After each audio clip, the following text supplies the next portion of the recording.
একদিন বনে একটি সাপ খাবারে খুঁজে ঘুরে বেড়াচ্ছে। তখন হঠাৎ একটি গাছের ডাল ভেঙে তার গায়ে পড়ে যায় আর সে খুব কান্নাকাটি করতে থাকে আর সে গাছের ডাল চাপা পড়েই থাকে।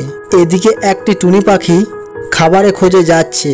সাপটির কান্না শুনে টুনি তার কাছে আসে। এসে টুনি এসব দেখে তাড়াতাড়ি ওই ডালটি সরিয়ে সাপটিকে বাঁচায়। তারপর সাপটি বলে, তুমি আজ আমার জীবন বাঁচালে।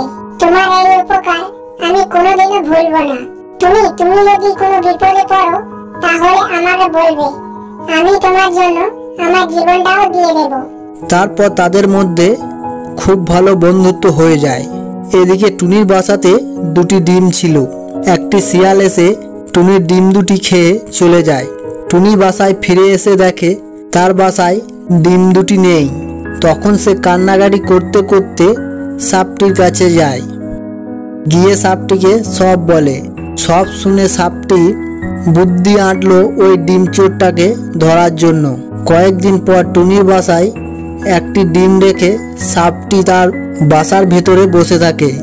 এদিকে ওই শিয়ালটি চলে আসে ডিমটি খাবার জন্য।